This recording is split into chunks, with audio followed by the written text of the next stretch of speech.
Welcome to the Encore Audio Archives YouTube channel. I'm Taper Dave, and this is my channel. I've uploaded hundreds of talks here that I've recorded at meetings in West LA, and I've also recorded conventions starting in 2013. I've got a bunch of those up. And Walt and Mary Murray, the original owners of Encore Audio Archives, started the company in the 80s, and Walt recorded Joe and Charlie's and a bunch of stuff down in Vista, California. My sobriety date is June 20th of 1994. I hope you find something you like, so please like and subscribe to my channel and comment down below. If you want to hear something that I don't have or that you don't see, I'll see that I get it. Anyways, take care and have a great day if you want to. A warm welcome to your main speaker, my new friend, Garrett.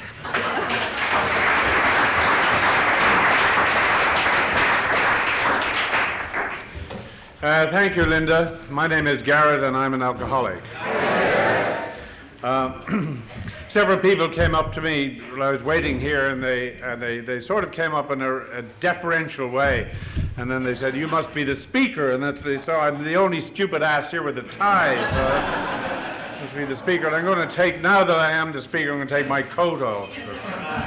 It's an act of insanity to be laced up here in a coat and tie, actually. But that qualifies me to be here. I haven't been in such a smiling meeting for years, I tell you. I remember one of my first meetings, I thought you could die from being smiled at when I came here first. I came to meetings and it was like a sober nightmare because I thought I was in a room full of Cheshire cats. All I could see was these California smiles stretched at me, you know. And I was afraid to open my mouth because of the halitosis, because I had so much gum rot. And I was standing like this and everything else was like this. And it just felt awful. So I don't know how the newcomers must feel being smiled at almost in lethal intensity, you know. But I hadn't smiled. I'd laughed for many years, but I never smiled for a long time before I came here. Well, it's in the tradition of AA, it's my responsibility to tell you what it was like, what happened, and what it's like now. And listening to Sharon, I sort of felt she was saying, and I felt like saying what it was like, what happened, and what it's like. Because sometimes it's what it's like now is what it used to be like, and sometimes it's what it's like now is worse than what it used to be like. Really, because, you know, for me, alcohol was a fantastic drug.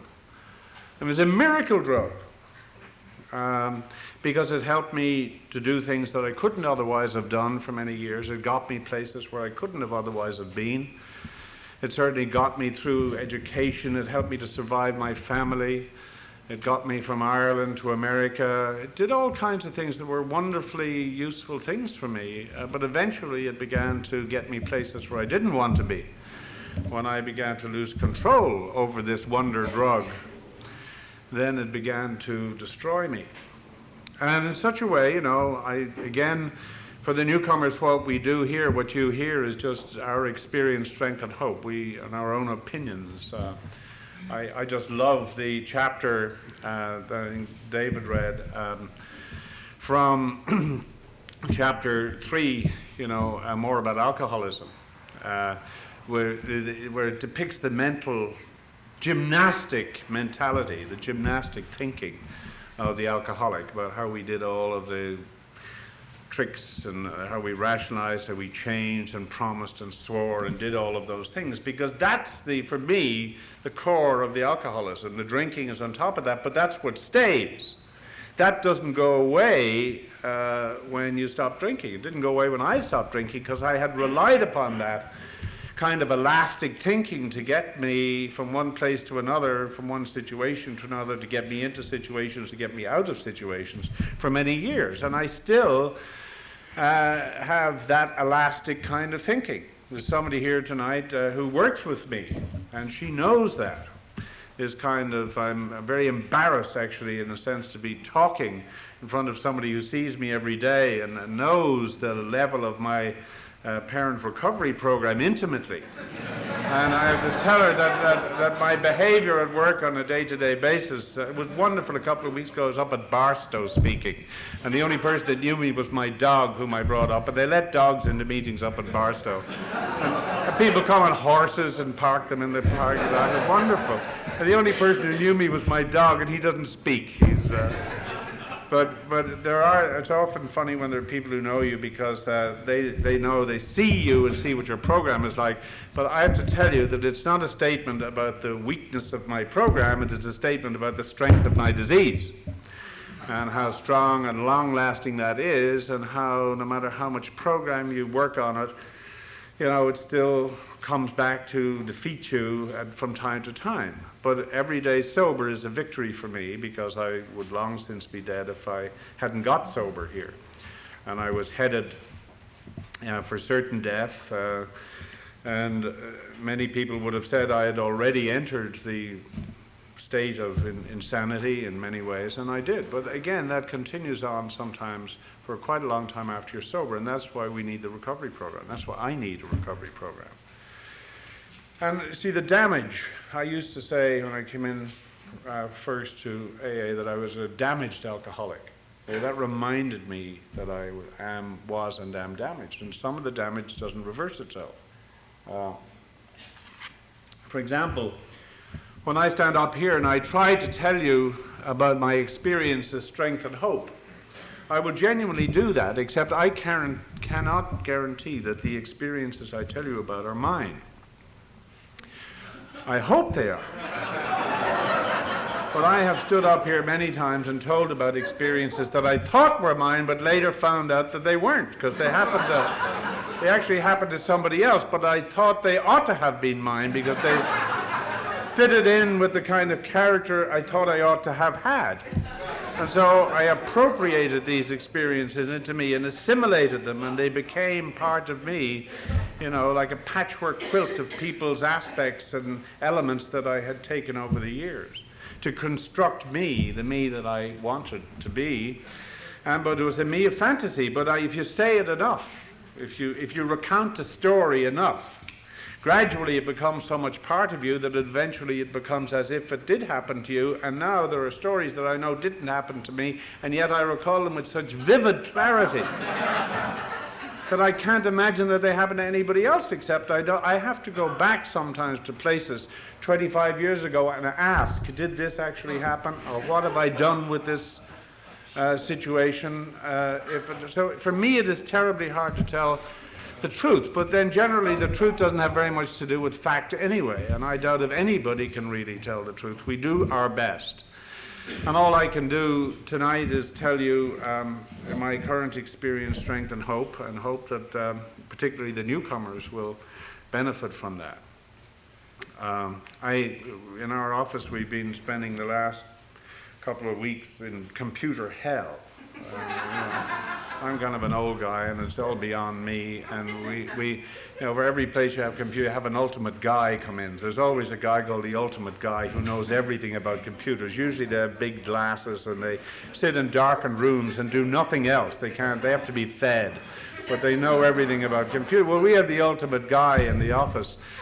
And the only trouble with the ultimate guy is they really do know about the computers, but they leave people like me feeling so foolish. Because they come in to help you, and then they have to show you what they know about computers, and the figures are flashing, and the programs are zooming, and things are beeping, and all I want to know is how to switch it on, and write, and save the goddamn thing, and then give it to the office manager to print. That's all I want to know, and the guys show me stuff out of Finland and Russian, and I'm blinded with the bzzz. And his fingers are going to the keys like a grand pianist, you know.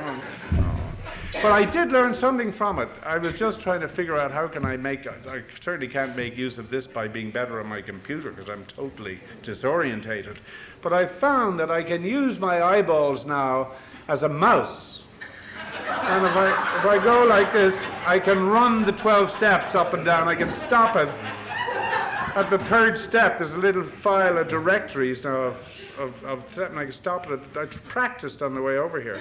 And there's another one with the Serenity Prayer in it. I'm going to develop a whole recovery directory where I can do this, and my eye is a mouse, a human trackball. And honest to God, it comes up, the Serenity Prayer came up, and the third step came up. So I'm going to work on that. To hell with the computer. I don't know how I'm going to print it, what organ you'd use to print it, I don't know.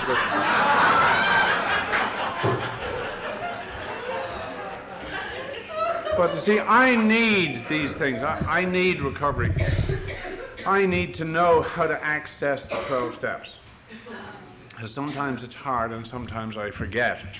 And the serenity prayer and the third step and the first 3 steps up here are the shortcuts to serenity, or to saving one's ass, really, from time to time, or when you lose it, as I often do, of getting back some kind of dignity, restoring, regaining some sort of stature after a total humiliation.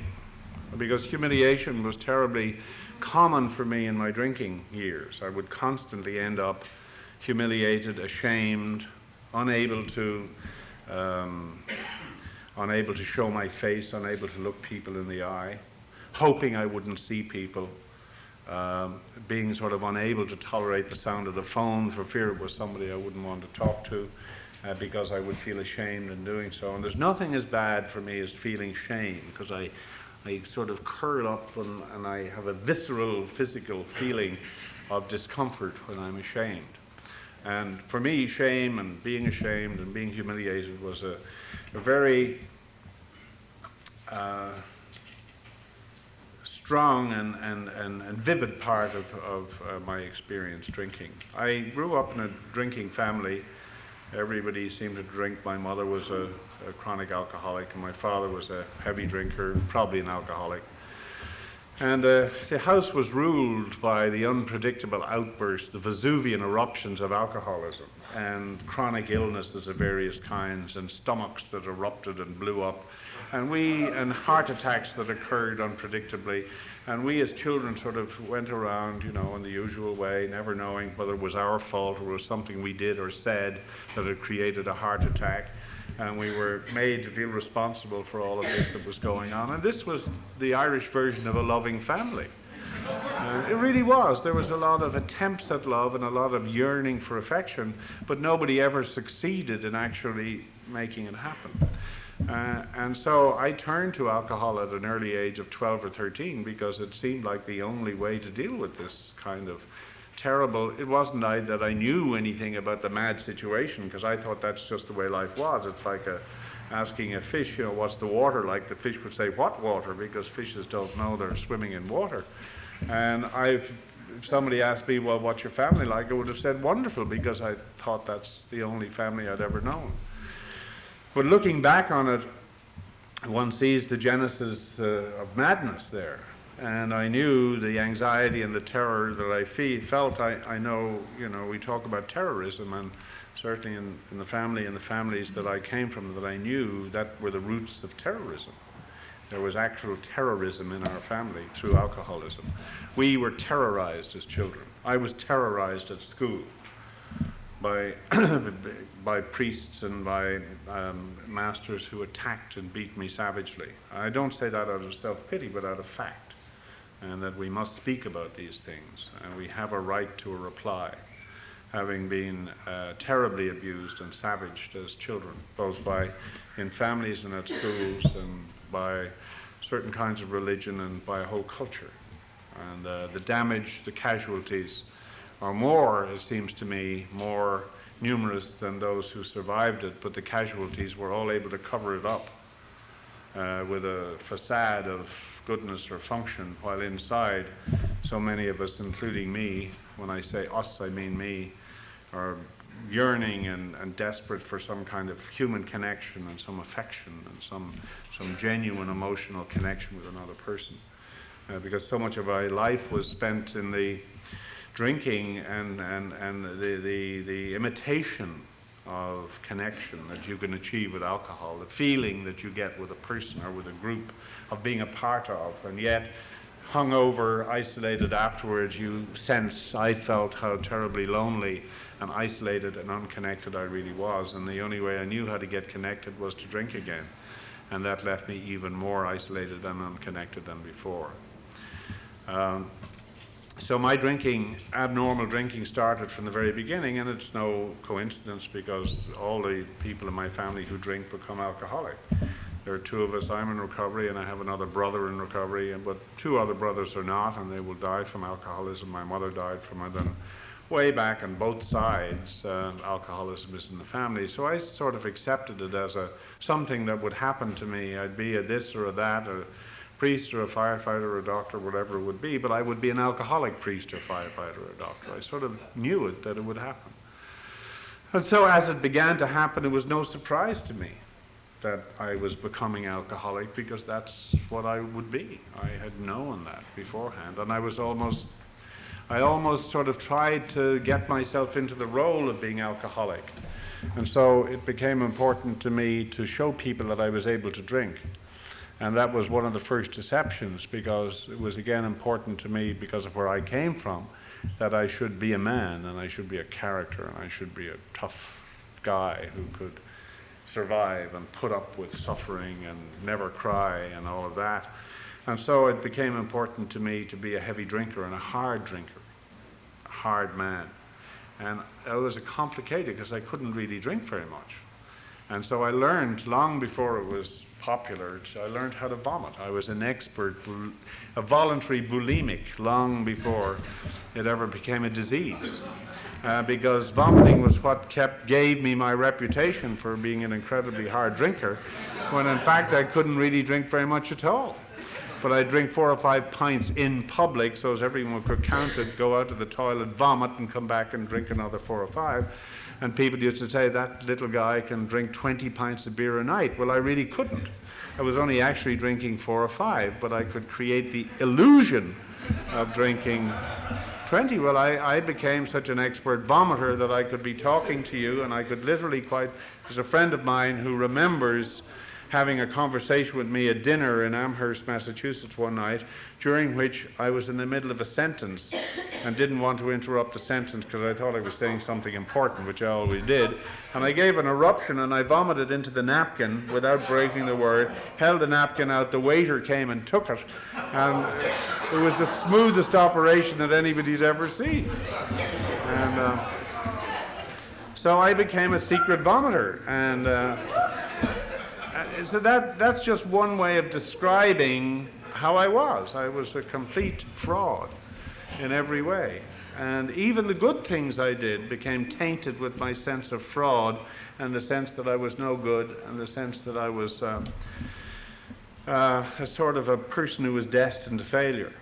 That I never expected anything good would ever happen to me, and whenever anything good did happen to me, I had a reason to excuse it, or to say that it happened only by luck, or I happened to be there. It had nothing to do with me. Even yesterday, I got in the office an evaluation from someplace, the lecture I'd given someplace, and they had all the evaluations, and they were terrifically positive. And but these days I'm able to give pretty good lectures, and I usually get very positive evaluations. But there were 159 evaluations, and 137 of them were excellent. In the excellent, there was one son of a bitch down here, and that's of course what I immediately focused on. Well, what did I say that offended that one guy who evaluated my lecture as being unsatisfactory? Well, maybe he was drunk, or who knows? I mean, 159 people there. But I went immediately to the unsatisfactory evaluation, ignoring and deriving no real satisfaction from the fact that 80% of the people there thought highly of me.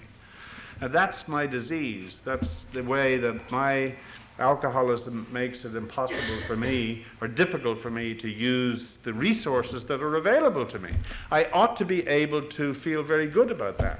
Well, I had to run the programs a few times this afternoon, a couple of serenity prayers, quietly and silently. It's good to be furtive, incidentally, about these things, because people don't know you're running programs when in fact you're running third steps up and down all the time. And to get some satisfaction out of that. But I was able to do so. Now, years ago, that would have sent me drinking. In my early days of sobriety, that would have sent me into some kind of snit, a depression for 2 or 3 days. Because when I came in to the program first, I was 39 years of age, and I was very drunk at my first meeting, and I I'd done fairly well in my career, I think, but I had jeopardized it. It really was strange that I had done as well as I had, because I drank all the time, and I got away with the fact of my alcoholism because I was Irish. People would say, well, he's not alcoholic, he's just Irish. He's supposed to be drinking. What else would an Irish person do? And every time I tried to stop drinking, people would criticize me for being a sober Irish person, and because I was a people pleaser, I'd start drinking again. Very dangerous to be Irish and have a sort of genetic predisposition to drink, because everyone wants you to drink. Sober Irish people are very suspect. Just as I used to suspect everybody who didn't drink. I used to suspect light drinkers and have contempt for them because they didn't drink like I did and they weren't able to share my experiences, which is very weird because my experiences were so terrible, most of them. But I wanted people to share my suffering and my sense of disappointment and failure. So when I came into this program, I hit bottom. The story of it is everybody here has had their own bottom. My version is not any better or any worse than anybody else's. And I think it's more important to talk about the recovery rather than what brought me here. I think you know enough about I had blackouts, I crashed cars, I had shakes in the morning, I drank in the morning, I had 3-4 bottles hidden around the house and in the car. I drank wherever I could. I was constantly in trouble. I never knew what would happen when I drank, whether I would have a good time or a terrible time, whether other people would have a good time or a terrible time. The last 5 or 6 years of my drinking were a genuine nightmare, with my whole social fabric of my life falling apart, my being unable to, having come from an alcoholic family, I had promised myself that I would never, that's the kind of family I would not have myself, and there, to my horror, manufactured myself personally not only 1 but 2 families that were facsimiles of what I had come from, with violence and horror and lies and deception and drinking and cruelty and all of those things, and sadness and anger and rage and despair and all of those things that God knows what a life it was, and yet at the same time going around again grinning like a Cheshire cat somehow and trying to pretend to everybody that it was okay. And when I came to this, so that, and all of that was floated with alcohol of any kind, any place, any type that I could drink. I couldn't have lived that kind of life without alcohol. And then alcohol began to take my life away from me. And I was lucky enough to get sober, and I came into this program in 1977. I had no job. I happened to be a physician, and I mentioned that not for any, I used to mention that when I was in the program first, so as people would stand in awe of me, because there weren't too many physicians in the program when I came in first, and you could sort of make a lot out of being a physician. You know, you could get a lot of mileage out of that. You didn't have to be an alcoholic, just be a physician, and people come and ask you, and I used to conduct little clinics in the kitchen after the meetings and things like that. Gave me a sort of identity. But I was a pretty rotten, lousy, unqualified physician when I came in here, because I didn't have any license to practice or anything like that, and I was drunk most of the time, but people in AA didn't know about that, so I suddenly sort of puffed up like a peacock and became a brilliant physician, you know, in the program. I remember wanting to do as well as I could, and I was totally drunk my first meeting, but they told me I should do the 12 steps, and they gave me a big book. They wouldn't let me drive home, and it drove me home because I was so drunk. But I did the 12 steps in the first night. I did them all. I went to a meeting the next night, Monday night, the Encino Men's Stag, and I announced that I'd done all the 12 steps. Now what's the next challenge in AA, I said. Now, people were still staying away from me because of the halitosis from the drinking. And I was calling Ireland at 4 o'clock in the morning, still drunk, doing my 9th step. Honest to God. My wife had left, my children had left, didn't know where they were, my life was in a total shambles. And they laughed just like you did. And I developed this terrible resentment, and I never did another step for 4.5 years. But I pretended, talk about sharing talked and somebody else talked about sponsorship, but I didn't get a sponsor for 4.5 years because there was nobody that I thought was clever enough or wise enough or old enough or long enough on the program or close enough to Bill Wilson or had met Bill Wilson or touched him or something like that. I used to interview wise people for sponsorship and bring them out to lunch in fancy restaurants, and they didn't know they were being interviewed for a job, but none of them ever qualified, none of them ever measured up to the expectations of this person I began to think of as the great Garrett O. That was my name, the great Garrett O, who had done all the steps in 24 hours and was now looking for the next challenge in AA. For 4.5 years, I was in the program, but the program wasn't in me. And I masqueraded as a physician, and I was asked to speak a lot and all that, and I couldn't figure out why I'd speak to a group like this and drive home half suicidal, depressed and feeling terrible, and I'd go to sleep and I'd pull the covers over my head feeling so ashamed. I couldn't understand why when my wife gave a party for my 4th birthday and it got tables into the house and put pink tablecloths and catered it, that I had to leave because I was so humiliated and ashamed, because I didn't believe that I was entitled to anything because I felt like such a terrible fraud, because I was in the program and the program wasn't in me. At that time, being a sort of person who was more like a spy than anything else, I lived all my life like a spy. We are like spies, and I always think that the CIA, instead of going to Yale and Harvard to recruit spies, should just come here. Everyone here knows how to be living underground for 25 years or so on the average, and knows how to cover their tracks, and knows how to spread red herrings in their path, knows how to interrogate people and the other person doesn't know they're being asked any questions. How do you reconstruct a blackout with your wife when you don't want to let her know that you don't remember anything? Sunday mornings, I used to look at my wife to wake up and see her, and if there was a sort of mask of horror on her sleeping face, I would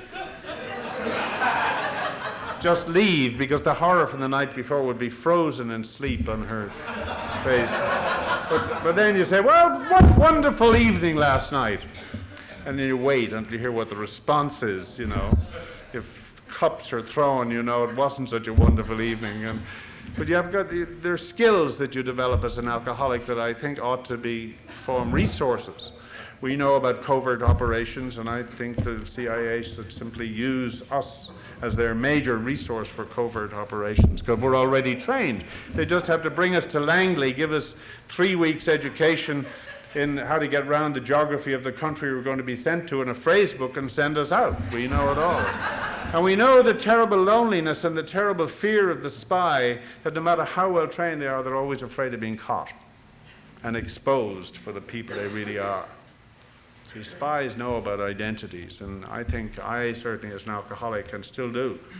My problem is not only to live a day at a time, it's to live one person at a time, one life at a time, instead of several. Really. And just to be the same person when I leave home, and the same person when I get to the office, and the same person when I get home, because God damn it, I keep changing. And I can't control that. And it's very difficult because my emotions are so frequently totally out of control, and that's why I need a program to be here. So I began in the beginning to believe the grandiose notion that the great Garrett O, this shows you how insane one can get. Before I started the steps, I began to believe that I had been born in Dublin, Ireland on April 15th, 1937 for a purpose, and that I was left Dublin and Ireland in scandal, came to this country, to Baltimore, got more scandal there, came to Los Angeles and was sent to the San Fernando Valley to get sober, in order to save AA from its own conflicts. Because if you remember that time in the 70s, there was real beginning conflict about addicts and alcoholics, and could addicts come to meetings, and could they say this? And I was certain that AA was going to be destroyed from inside, and that the only thing for it was that I was looking for a job, and I thought, well, there's a job available in here that the great Garrett O will take the place of the great Bill W. I was going to take his place and really become in some way, the president, the head of it all, and that was my destiny. I didn't tell anyone that, of course. It was a covert operation. And then I kept quiet about it for 2 years, but I thought of myself as the great Garrett who was destined to take Bill W.'s place. Then some terrible things happened, and I had to do the steps, and after 4.5 years, life suddenly became dull. I was no longer in a covert operation. I had to open up and talk about everything. And I had a wonderful sponsor, Joe B., who died unreasonably and tragically 6 or 7 years later, and I don't think I've recovered from that quite seriously. I mean, when people used to die, you know, I just crossed them out of the address book. I had no feeling.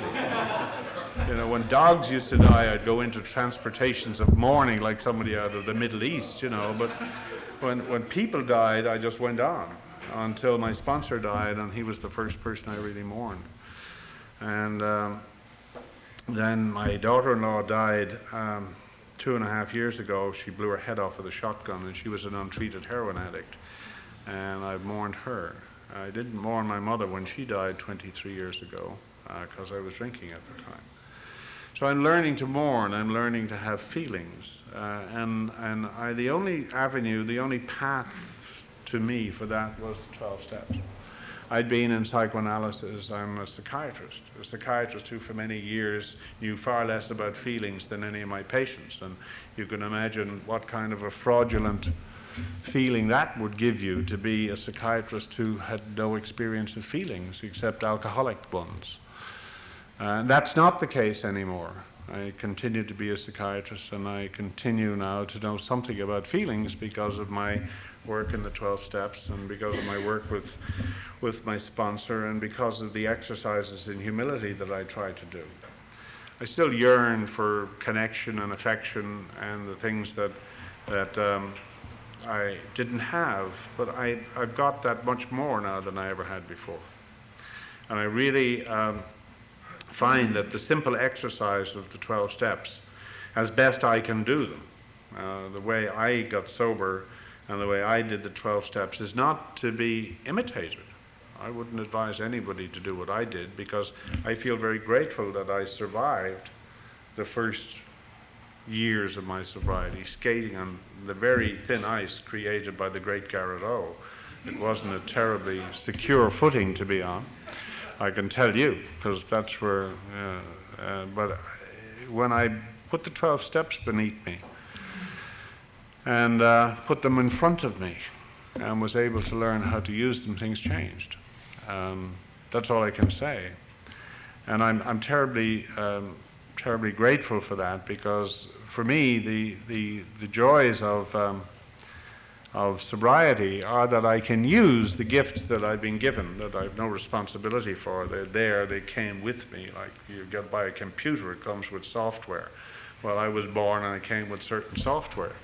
And I now can recognize that and can use them to a much greater extent, the gifts that I've been given. And that makes me proud, and that makes me happy, and that makes me fulfilled, because most of the gifts that I have been given have to do with helping and helping others. And I can do that now to a much greater degree than I could before, because before, when I would help people, I would be depleted myself in the process and feel so empty. I could only give by emptying myself out and giving myself totally to others for the wrong reasons. It was to be noticed, or to get approval, or to be thanked, or to be in some way. I felt so badly about myself that I would do anything to have your praise or your attention. And now that just isn't so important anymore. Oh, it comes up again from time to time, and I have to struggle with it. I think the important thing that I have to say for newcomers is that recovery is a struggle. For me, it has been a struggle. But it's a wonderful struggle, and you have to be relative compared to what? I mean, I know of the way I was when I came in here, physically and mentally, that I would not have lived very much longer. I really do know that.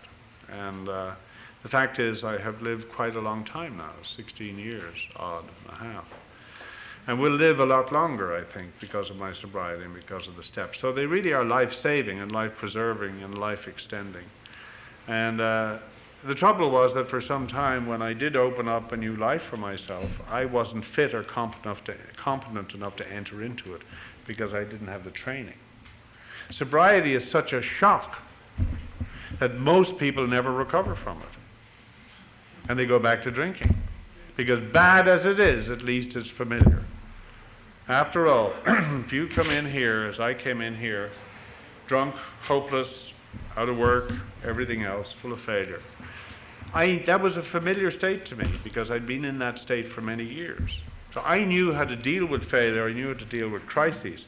What I didn't know how to deal with was success, or freedom, or lack of guilt, or lack of shame. I didn't know how to deal with that. And for a long time it became terribly difficult for me to differentiate paralysis from serenity. You know, when I got a bit of serenity, I say, oh, this must be wrong. This must be, I'm guilty, I'm paralyzed by guilt. But no, it was serenity beginning to break through. You know, it's like somebody continually used to an overcast and suddenly they see a blue sky. You don't believe it. Well, I didn't believe serenity for a long time because I never really believed I could get that. Other people could get it by the 12 steps, but I would never get that. For me, it was like winning the lotto. I would never win it. Somebody else would. I didn't realize that these simple steps could be done and that the promises in the big book, that I would qualify for those and that they were within my grasp and within my choice. And they still are. And still my illness, which is really a learning disorder. I don't learn from my own experience. I know what to do, but I often don't do it. And so long as I don't do it, I have a predictable result. I end up miserable or angry, or I do something which I regret, and I'm dipped back into some old shameful moment. And the experience of shame and wanting to hide and being unable to talk to people or look them in the eye, and I hate that. But nevertheless, I continue to do things which I predictably know will produce that result. At work, in my family, and elsewhere. But I do it far less than before. Before, it was a constant experience. Before, it was an experience that could only be dealt with by drinking. In sobriety, it is not constant. It is less and less and less. And the periods of joy and the periods of real satisfaction are much, much more frequent than they ever have been before. But it's taken me a long time because I was a slow learner. I was arrogant. I was proud. I was frightened to give up my own way. I couldn't trust anybody for, in fact, very good reasons in my own life. But I couldn't trust people, and so I came plodding and plowing into this program, gradually only giving up and gradually allowing anybody to. And when I came in here tonight, it was the same thing. I was terrified by this healthy-looking, happy group of people. I began to feel like a walnut, you know, all shrunken up. And people had come up grinning and saying, hi, and I'd be right. They'd say, what, who are you? And I felt like, oh, don't you know who I am? I mean, you know, I had a total regression to about 25 years ago. But I quickly flashed a few programs in front of my eyes, got the old trackball going, stopped them, and there was the third step in the Serenity Prayer, and I was okay. That's the program, and that's how I use it. It's very simple, it's very elementary, it works for moments like this, and for me it works not just for moments like this, but it works on a whole hour of time, or a whole day of time, or a whole week of time. You can apply it the same way. I began to believe, Rita had invited me to come here, and I said, well, I've got to perform well tonight for Rita, so she won't be, you know, people will say, oh, that's, you know, great guy invited to speak, and so on. And I was feeling toxic at the table about that, and that's toxic, because this is not a performance. It is not a performance. I'm speaking tonight for me. I had a lousy day yesterday with my wife, and I need some program. I'm speaking for me. So this is my healing that's going on tonight, my effort to share with you my experience, strength, and hope to the best of my ability, not to tell any lies and not to try and perform, but to simply speak to you what's in my heart is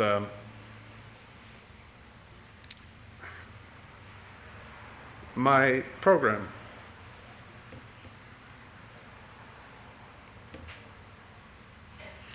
So when I came in, I stopped being toxic because I realized that this is a wonderful opportunity for me to use this group as my sponsor for tonight.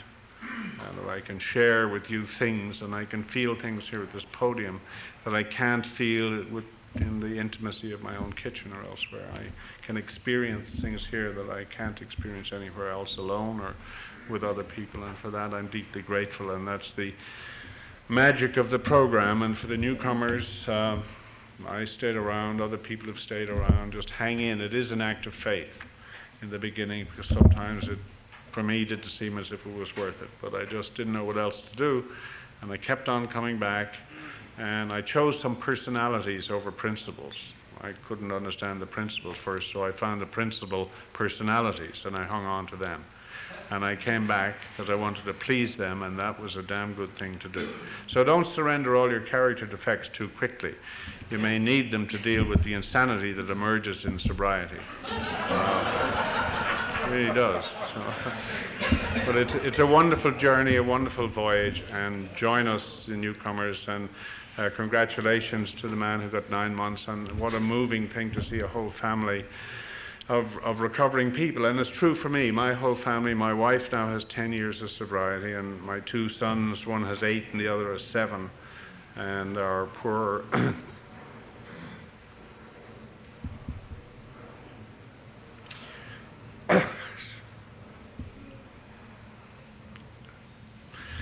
daughter-in-law is gone through this disease, but we have a granddaughter. So we'll see what happens to her in growing up in a family of recovery. And that's a good experiment to be a part of. So thank you for listening to me. Thank you for all the smiles. God bless you.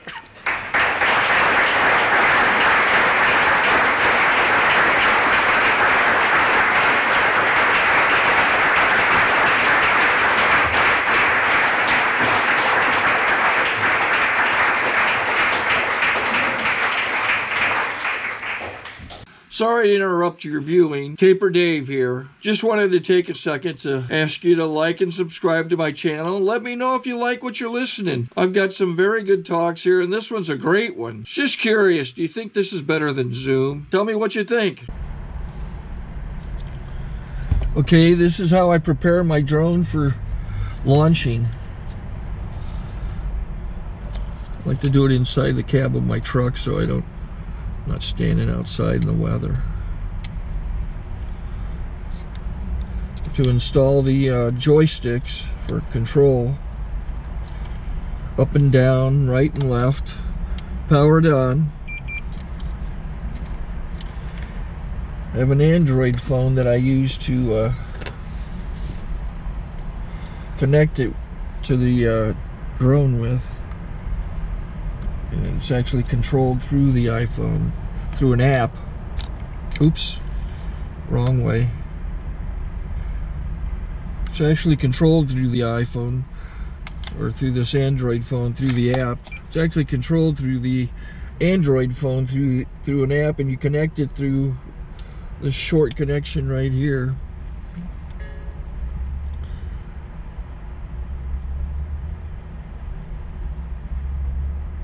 Remote control connected. Remote control's connected. So I pull out the drone. I have to extend the legs. Long legs extended first, then the short legs. Remove the gimbal protector. Set that aside, then power it on one short burst, then one long burst. I lay it down. So I have to go to calibrate. So the drone's not connected yet. It shows you here as this drone gets disconnected, even though the remote's powered on. So the drone has to establish it's connected. So I go into the app to calibration mode. First I'll calibrate the remote controller. Start calibration. Out, in,